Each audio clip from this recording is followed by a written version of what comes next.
Logan Paul, Viner, daily vlogger, battle rapper, merch god, aspiring pop star, actor, podcaster, investor, entrepreneur, and Pokemon enthusiast. One of the most polarizing figures in the internet entertainment space for many years, and now one of the most hot button topics in the Pokemon community. Everyone wants to weigh in on the impact this one golden-haired boy has had on a decades-old hobby. Logan Paul, good or bad? Well, my bugs, I'm afraid the question is not as simple as it may seem. In fact, even asking the question may be a manipulation in itself.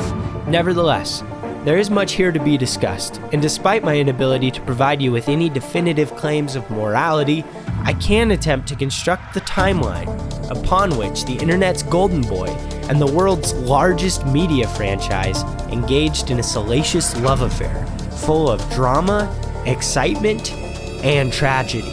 Come with me now, my many-legged friends, as we unfold the legend of Logan Paul, Pokemon Pariah, or Pokemon Messiah. Okay, everybody, we're talking about Logan Paul. We're going to talk about Logan Paul. I don't know what to tell you. I'm Pokemon YouTube channel, and there's Logan Paul stuff. So this is going to happen whether you like it or not. A lot has happened with Logan Paul and Pokemon, but what is the timeline? When did it start? What were the key points along the way? And when did it end? Or has it ended? Will it continue? Let's talk about that. So let's go to our first event. When did Logan Paul start to be brought into so many of the conversations we have in the Pokemon community? And the answer is October 3rd, 2020. Logan Paul releases a video on YouTube called "I Bought a $200,000 Box of Pokemon Cards." It's got a thumbnail, he's holding some money, he's holding Pokemon cards. How could you not love it? We're talking cash money, we're talking our little friends. All right, it's great. We clicked on it. Let's be honest, we clicked on it. I clicked on it, all right? So did you. We all clicked on it. No need to feel shame, there's no need to feel guilt about it. We clicked on the video. So what? It was actually a pretty good video. If we're being honest, it was a good video. If we're being totally honest about it, we didn't know what was about to happen. We didn't really care at that time. We were looking for entertainment any way we could find it. He was dating, I guess, a supermodel at the time. They had made some content, like couples content type stuff. This was a huge departure. When the Pokemon stuff starts for Logan Paul, you'll notice almost everything stops. Like, Logan Paul is clearly having kind of an introspective moment, trying to consider what he's going to be remembered for, what is going to be his long-lasting legacy on the platform of YouTube, but larger than YouTube, just in the space of entertainment. And I think he's revisiting different points in his life and different interests, passions that he had, and trying to figure out what the thing is that he should be doing. Somehow that leads him to Pokemon. In this video, he talks about how Gary Vee texted him. I'll play the clip. Apparently, there was a lot of money to be made investing in sports cards, but unfortunately, I don't know anything about sports cards. But I did collect Pokemon cards when I was younger, I told him. Brother, it's the new art. Pokemon, ironically, at the top. Get educated on Pokemon. All right, f it, I'm gonna do it. I love Pokemon. Shouldn't be too hard. And Gary Vee tells him, hey, Pokemon's about to be popping off, starting to pop off. You should jump on it. And Logan is like, I love Pokemon, always have. This is amazing. I have all this money I don't really know what to do with, and this seems like quite the spectacle. Let's enter the space. Let's do it in a big way. Let's buy the holy grail of sealed product, the first edition booster box. So he buys one for $200,000. I am holding in my hand the rarest, most expensive box of Pokemon cards on the planet. This is absolutely insane. Look at how beautiful this is. Then he announces at the end of this video that he's going to be live streaming the opening of this booster box. He's going to sell the individual packs, and he'll open them, then send those cards to the people who buy them. And that is why on October 9th at 6 p.m. PST, I will be opening this world record-setting $200,000 box of first edition Pokemon cards live on this YouTube channel. And here's the kicker. I am selling all the packs. Well, I'm selling 35 of the packs. I'm gonna keep one for me. A buddy of mine sent this to me, and after I watched it, I remember calling him up and being like, this is genius. Logan Paul's gonna spend $200,000 on this box of Pokemon cards. He's gonna sell all the contents in it before they're even opened for more than he bought it for. And that is exactly what happened. And this is where I think people start to question his intention. Is he in it just for money, or is he in it because he loves Pokemon cards? We can never truly know. But I will say, this video is incredibly well produced. It had a narrative arc to it, and it felt really polished. Our next event on the Logan Paul timeline is 3 days later when Logan Paul battles Leonhardt. I guess what should be noted about this event is that Logan Paul appears on Leonhardt's channel, who Leonhardt is one of the largest Poketubers, maybe the largest Poketuber on the planet. And so very quickly, Logan Paul is not just trying to infiltrate the mainstream vlog audience, he's also making steps into the Pokemon community. He's wading into the waters of legit Pokemon fandom. Then on October 9th, 2020, Logan Paul opens the box. He opens the box. It's a live stream box break. It's a hyped event. Not only that, they pull a Charizard. They might have pulled it a couple times. I don't remember exactly. But they pulled a Charizard. Lights are flashing. It was an exciting event. It was one of the most exciting events that had probably happened in Pokemon, that was experienced collectively like that in 20 years. We owe it to Logan Paul in a way. The next event, another video that Logan Paul puts out on his channel on October 14th, 2020. I should note at this point, his channel is basically turned into a Pokemon channel. He's not posting any other content. He's just posting videos about Pokemon. End of 2020, he's Pokemon and he's boxing, and that's it. So yeah, this video is called I Spent $150,000 on this Pokemon card. In the video, he goes to buy a BGS 10 Charizard First Edition Holo from Real King Pokemon Gary, who is a guy, you know, a well-known guy, I guess, a Pokemon guy, one of the big guys in Pokemon. I don't know what more to say about him, but they meet, they talk about it. He's like, I don't want to sell it. I don't sell this thing. I get 20 messages a day from all the big guys. Justin Bieber contacted me, wanted them. Gary V, they all want my cards, and I just don't have the heart to give them up. And he's like, I could tell in you, there's a good little thing in you. There's the spirit of Pokemon runs deep through your veins, boy. I will bestow this gift upon you, boy, and you will have this card and wear it around your neck in many fights. And it's kind of the general gist of the conversation. Just a quick note here. Logan doesn't even ask to buy the BGS 10 version of the first edition Charizard Holo. Instead, he makes a proposition for the PSA 10, which is of lesser value because there are more in existence, and Gary ultimately accepts his offer. Another interesting video. Interesting just to see the cast of characters sitting on the couch in Gary Pokemon King's house. So you got a porn star, you got a former addict, you got the internet's golden boy, and they're all talking Pokemon, talking shop. Pretty cool. Or not, don't know. Our next event is a debacle, you might say, on the Dumb Money YouTube channel, and it's called Opening the $375,000 First Edition Pokemon Box. So it should be noted, between the time that Logan Paul bought his $200,000 First Edition box and now, it's been less than a month, this box is now double in price. That's the impact of Logan Paul, baby. He's really just boom, the price just skyrocketed because Logan Paul, he's got the views, and scalpers enter the market hard. And this is one of the frustrations that people in the Pokemon community have with Logan Paul, is there seems to be a pretty strong correlation to when Logan Paul starts making this content, when scalpers are now scalping this product. Correlation doesn't prove causation, but it certainly can suggest it. Dumb Money goes to open this box. It's a fake box, guys. They have this guy, the Pokemon guru, collectibles guru, who had also assisted Logan Paul in his box break. This guy, he's a questionable guy. Pay Money Wubby did a video about him, kind of an exposed video. Collectible Gurus is a scam. It seems like the Pokemon community is very aware that this guy is not honest, but people just getting into the Pokemon community, like Logan Paul, like Dumb Money, seem to get picked up by him and then used and manipulated. Now, it'll probably happen a lot quicker than even you thought, I would imagine. Oh yeah, I was giving prices that people would laugh at. Like, if 2 months ago, I was like the laughing stock of the Pokemon community. And there's several other YouTubers that did exposed videos and just reaction videos to this whole event. It's really cringy. There's bad audio, it's bad mics, it's bad filming, it's bad everything. The only good thing is Leonhardt's there, which is good. And Leonhardt even expresses some concern about the box before they crack it open, saying, I don't know that I love this box. There's a couple things, red flags about the box. Nonetheless, I can't tell for sure that it's fake till we open it. They do, it's fake.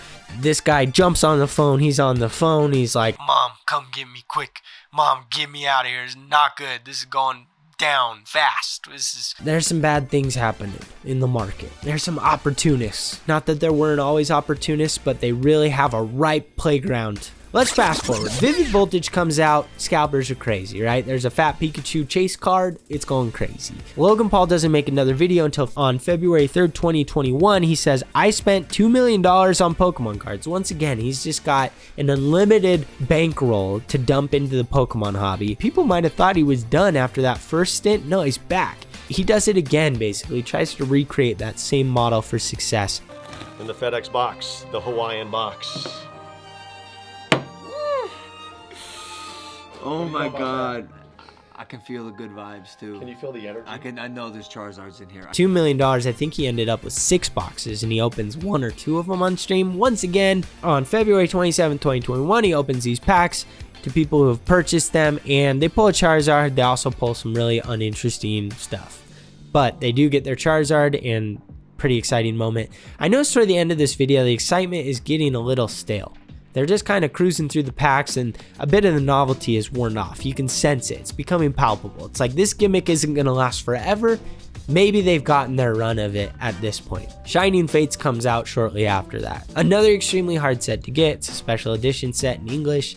And then Battle Styles follows that up. We have a little bit of a rest from the Logan Paul Pokemon content, but then when he does his boxing match with Floyd Mayweather, which I'm assuming most of his focus was on during this time where he wasn't making content, he wears the Pokemon Charizard BGS10 as like his chain, you know, like as his like flex. He's gonna wear a Pokemon card that he says at that point is worth $1 million or more. Here's where I want to point out the fact that Logan Paul is doing something to normalize the obsession and like passion for Pokemon that I think is positive. It is beneficial.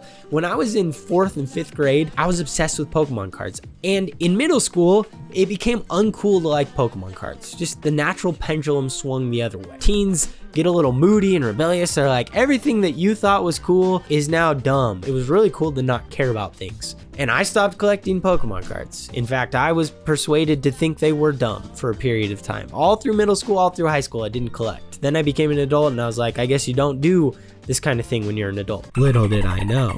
That is unfortunate that the prevailing sentiment of young adolescent kids could convince you to not do something you actually love and care about. And that's where I think Logan Paul is having a positive influence on that age of kids. These aren't kids who have tons of money and who are going out scalping product. These are kids who are probably desperately trying to find product from scalped shelves, and they are emboldened and empowered to like the thing they love because one of the coolest kids on the internet is doing it too. In fact, he's in a boxing ring fighting the greatest fighter of all time, arguably, with a Pokemon card around his neck.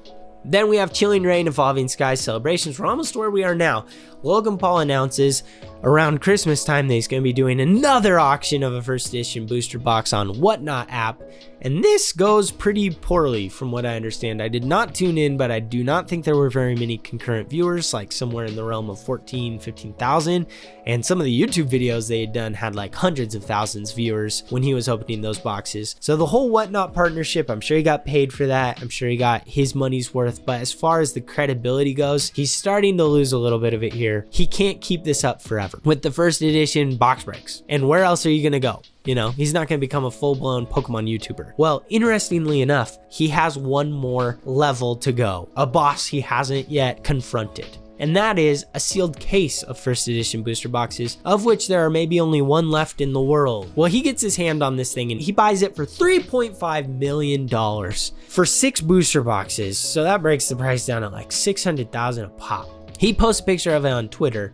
Immediately, the Pokemon community starts identifying conspicuous markings on the sealed package itself. In fact, they do a ton of research. This is some really strong internet sleuthing going on. They raise enough red flags that Logan's like, I need to get this thing authenticated. So he's gonna go to the people who initially authenticated it prior to his purchase of it. Well, guess what? They crack it open.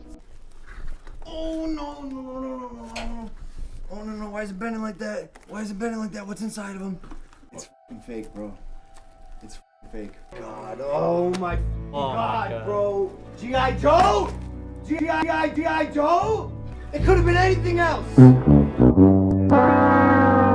This feels like a low point in his kind of saga into Pokemon, just being scammed for $3.5 million, but it brings us to where we are today. Unsure of where Pokemon and Logan Paul's relationship will move in the future. With each of these points on this timeline, there's a bit of a flurry of opinions about what's going on. I feel like at this point, Even if Logan Paul is to continue making content, it won't have the same type of impact it did back in October of 2020 with flooding the markets with scalpers and opportunists and people trying to make money quick.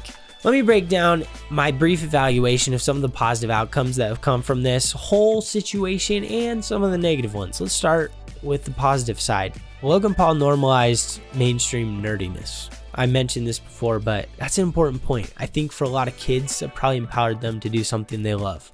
I'm never going to say that's a bad thing. Tons of interest in Pokemon emerged after Logan Paul made his first video, and let me say also made his first video so successfully. It got millions of views. It performed very nicely. And a lot of other YouTubers, like commentary YouTubers, started doing Pokemon box breaks. People I didn't even know were into Pokemon. So in a way, like Logan Paul was a bit of a trailblazer, showing people that they can make content about Pokemon and it can be insanely popular. He gave a platform to some really important Pokemon voices like Leonhardt, even though he also empowered the wrong voices. Double-edged sword there. Lastly, and the most important point, I'm sure many people were exposed to this hobby, were exposed to Pokemon in the hobby because of Logan Paul. He made headlines, we're talking mainstream news headlines, many of them. We're talking trending videos on YouTube, all sorts of exposure. That exposure inevitably leads to just people becoming familiar with the hobby and picking it up. Think of parents and children that are now connecting over Pokemon that wouldn't have otherwise. These could become cornerstones in their familial relationships. We'll never know. But it could have all originated from this genesis of Logan Paul. We don't have to credit or blame Logan Paul for what he did, but we can state at least that this would be a positive impact that comes of it. Let's talk about the negative impacts. There was a very huge emphasis placed on the price of everything that happened between Logan Paul and Pokemon. Almost every thumbnail and title includes a price. That emphasis on monetary value when it comes to Pokemon cards skews what is truly valuable about the hobby. You know, there's artists and illustrators, there's a game, there's people who just fall in love with the different creatures watching the anime or the movies, and they just feel a really strong connection to their personalities. There's so much more heart in Pokemon than just money, and I think a lot of people who may not truly have an interest in the hobby were attracted to it because of solely the monetary proposition that was being made. And I think that's what led to a lot of scalping and opportunists and fraudsters, and that's unfortunate. Logan Paul is mostly only focused on the base set and first edition base set because those are the most valuable cards, and once again, there is kind of a fascination and fixation on the value of these cards they grew up collecting. He's not a modern Pokemon hobbyist or collector at all. In fact, he's shown no interest in modern, the card game, or what's happening currently with the releases of new sets. He's only showed interest in vintage cards. So in that way, I think he could be a truly authentic vintage card collector. I just know he's not a holistic Pokemon card collector. He's focused on just one very narrow aspect of the market, and an aspect that very few people have access to, but people like him who are extremely fortunate financially definitely have the ability to make waves in that scene. The other thing here is that Logan Paul has kind of a manic energy and interest when it comes to Pokemon. He's sporadic. He pops into it and he pops out of it. He doesn't really provide any level of consistency or stability within his interest. He just will drop a video out of the blue and yeah, it'll do the things it does. People might feel like Logan Paul got me into Pokemon, but now he doesn't seem to be into it anymore. He's moved on. Maybe I should move on. It might be better to have people that kind of plant their feet firmly in the hobby and intend to stay there for an elongated period of time than people that just kind of drop in and hijack the attention of Pokemon whenever they feel. So yeah, it's complicated, right? A lot of things happened with Pokemon and Logan Paul, and there's a lot that we can glean from that. At the end of the day, is Logan Paul good or bad for Pokemon? Hard to know. But what he definitely is for Pokemon is exposure. Exposure has both good and bad consequences. Even if Logan had bad intentions, there would still be positive outcomes from the exposure he has brought the hobby. And if Logan has good intentions and truly cares about the hobby, the exposure he brings will inevitably bring with it negative consequences. He can't control that. That's something only we can control collectively as an audience. It only takes one person to create a negative consequence. It only takes one person to create a positive consequence from all this. He has no control over that. He does have control over bringing exposure, and that he chose to do. Logan Paul's allowed to be interested in Pokemon just like everyone else does. He's got more power. He's got more influence. When he is interested in it, it's going to change things more drastically than it would when I become interested in it. Hopefully he indulges in a way that creates great content that's both entertaining and promotes the hobby. I think he's done that successfully. Like I said, that first video was a real treat for me to watch. I got really pumped up and excited and anticipating where things might go from here. If we don't want influence to affect the real world in the way it does, the responsibility has to fall on us. We have to be more responsible, and that's hard because we can only control our one variable in the whole equation of the world, and there's so many moving parts, but at the same time, that's where it has to start. That's really all I have to say about Logan Paul. Here's the timeline. Again, take a look. More key events will come, I'm sure. How you feel about this is ultimately up to you. Hopefully this helps inform that opinion. And till we flap again, butter freeze, we'll see you later. Bye. Pull the shiny Charizard, I'm feeling so alive, yeah. I am like a legendary flying through the sky, yeah. Put you in a binder, you know I could treat you right, yeah. Leaves on top of sleeves, great.